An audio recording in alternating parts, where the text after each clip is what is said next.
IPL 2026-এ ইতিমধ্যেই 31টি match শেষ, আর এই ম্যাচে মুখোমুখি হয়েছিল হায়দ্রাবাদ এবং দিল্লি ক্যাপিটালসের টিম। দিল্লিকে 87 রানের বড় ব্যবধানে সহজেই হারিয়ে দিয়েছে হায়দ্রাবাদ, আর তারপরই পয়েন্ট টেবিলে দেখা গেল বড় সড় পরিবর্তন। এই জয়ে সব থেকে বেশি লাভ হয়েছে হায়দ্রাবাদ টিমের, আর সব থেকে বড় ক্ষতির মুখে পড়েছে দিল্লি ক্যাপিটালস।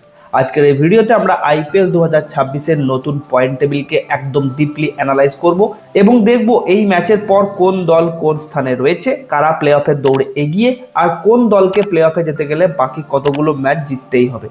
তাই ভিডিওটা শেষ পর্যন্ত অবশ্যই দেখবেন। আপনার পছন্দের টিম কোনটি নিচে কমেন্ট করে জানান। ভিডিওটি একটি লাইক ও শেয়ার করতে ভুলবেন না, আর চ্যানেলটিকে সাবস্ক্রাইব করে বেল আইকনটি অবশ্যই প্রেস করে দেবেন। চলুন প্রথমে আজকের ম্যাচটা একবার দেখে নিই। আজকের এই ম্যাচে প্রথমে ব্যাট করতে নেমে হায়দ্রাবাদ 20 ওভারে 2 উইকেট হারিয়ে 242 রান তোলে। হায়দ্রাবাদের হয়ে অভিষেক শর্মা 68 বলে অপরাজিত 131 রানের দুর্দান্ত একটা ইনিংস খেলেন। এই বিশাল লক্ষ্য তাড়া করতে নেমে দিল্লি ক্যাপিটালস 20 ওভারে 9 উইকেট হারিয়ে মাত্র 195 রান করতে পারে। দিল্লির হয়ে নীতিশ রানা 57 এবং সমীর রিজভি 41 রান করেন। হায়দ্রাবাদের বোলিংয়ে ঈশান মালিঙ্গা 4টি উইকেট নেন, হর্ষ দুবে 2 ওভারে 3টি উইকেট তুলে নেন। এই জয়ের ফলে পয়েন্ট টেবিলে এসেছে বড় পরিবর্তন। চলুন তাহলে এবার পয়েন্ট টেবিলটা দেখে নেওয়া যাক। এই মুহূর্তে দশম স্থানে রয়েছে কলকাতা নাইট রাইডার্স। 7টি ম্যাচের মাত্র 1টি জয়, 5টি হার, 1টি ম্যাচ বৃষ্টিতে বাতিল।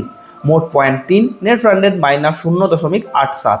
প্লে অফে যেতে গেলে কেকেআরকে বাকি 7টি ম্যাচের 7টি জিততে হবে। 6টি জিতলে অন্য দলের ফলাফলের দিকে তাকিয়ে থাকতে হবে। নবম স্থানে রয়েছে বন্ধুরা লখনৌ সুপার জায়ান্টস। 6টি ম্যাচের 2টি জয়, point 4, net run rate -1.173। Play অফে যেতে গেলে বাকি 8টি ম্যাচের অন্তত 6টি জিততেই হবে। অষ্টম স্থানে রয়েছে চেন্নাই সুপার কিংস। 6টি ম্যাচের 2টি জয়, point 4, net run rate -0.78। Play অফে যেতে গেলে বাকি 8টির মধ্যে 6টি জিততেই হবে। সপ্তম স্থানে রয়েছে মুম্বাই ইন্ডিয়ান্স। 6টি ম্যাচের 2টি জয়, point 4, net run rate +0.067। Play অফে যেতে গেলে বাকি 8টি ম্যাচের মধ্যে 6টি অবশ্যই জিততে হবে। ষষ্ঠ স্থানে রয়েছে গুজরাট টাইটেন্স। 6টি ম্যাচের 3টি জয়, point 6, net run rate -0.82। Play অফে যেতে গেলে বাকি 8টি ম্যাচের অন্তত 5টি জিতলেই ভালো পজিশনে চলে আসবে। পঞ্চম স্থানে নেমে গেছে দিল্লি ক্যাপিটালস। 6টি ম্যাচের পর 3টি জয়, 3টি হার, point 6, net run rate -0.13। Play অফে যেতে গেলে বাকি 8টির মধ্যে 5টি জয় খুবই গুরুত্বপূর্ণ। চতুর্থ স্থানে রয়েছে রাজস্থান রয়্যালস। 6টি ম্যাচের 4টি জয়, পয়েন্ট 8, নেট রান রেট +0.5।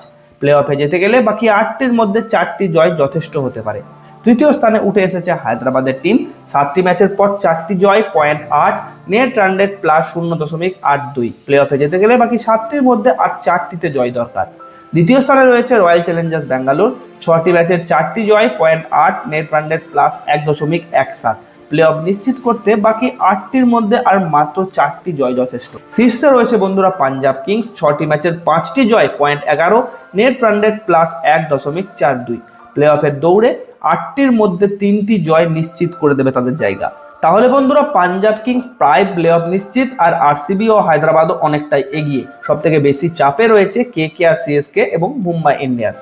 তো এটাই ছিল আইপিএল 2026-এর নতুন পয়েন্ট টেবিল এবং সম্পূর্ণ বিশ্লেষণ। এই টেবিল নিয়ে আপনাদের মতামত কমেন্টে অবশ্যই জানাবেন। আজকের ভিডিও এতটাই। আরও আপডেট পেতে চ্যানেলটিকে সাবস্ক্রাইব করে রাখুন।